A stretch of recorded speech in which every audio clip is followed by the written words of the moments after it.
Mbunge wa zamani wa Kisesa ambaye julikana kama Lugaha Mpina amesema kwamba anatarajia kuwasilisha shauri lake katika mahakama ya Afrika Mashariki EACJ akidai kunyang'anywa haki katika mchakato wa uchaguzi uliopita.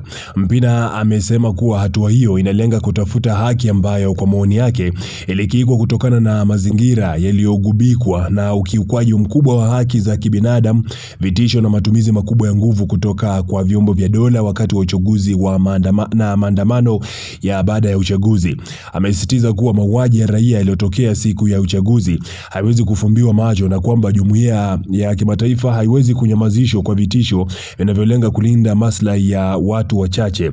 Mpina amesema kuwa usalama wa Tanzania na uadilifu wa uchaguzi ni masuala ya msingi yanayohitaji uwazi, uwajibikaji na hatua ya kisheria, na ndiyo sababu ameamua kulitafuta suluhu kwenye mahakama ya kikanda. Sasa alikuwa ameandika bwana hivi kupitia kwenye mitandao yake ujumbe mfupi kabisa, akasema hivi: natarajia kupeleka shauri hili mahakama ya Afrika Mashariki EACJ ili kupata haki nayoamini ilinyimwa. Kumekuwepo na ukiukwaji mkubwa wa haki za kibinadamu, mauaji na uonevu uliotokea wakati wa uchaguzi na maandamano yaliyofuatia baada ya uchaguzi. Matukio ya vifo vya raia vilivyotokea siku ya uchaguzi haviwezi kufumbiwa macho na dunia haiwezi kunyamazishwa na vitisho vinavyotokana na maslahi ya watu wachache.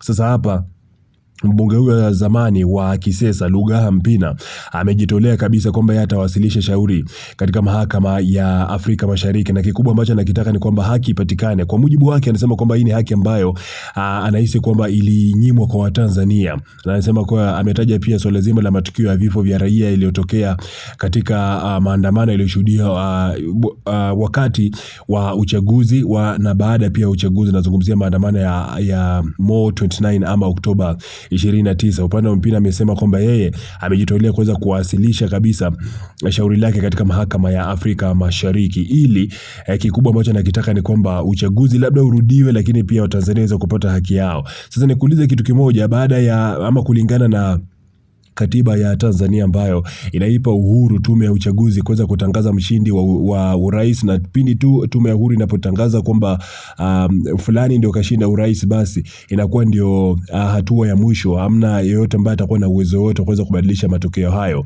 Hii itakuwa na wepesi ama ugumu gani kwa Mpina katika shauri ambalo anataka kuwasilisha katika mahakama kuu ya Afrika Mashariki ili kuweza kusaidia ama kuingilia kati sakata la uchaguzi ambao ulioshuhudiwa katika siku za hivi karibuni ama mwaka 2025. Nipe maoni yako pale chini. Una support hiki ambacho Mpina anataka kukifanya, ama kwako unahisi kwamba ni njia nyingine tu ya kupoteza muda?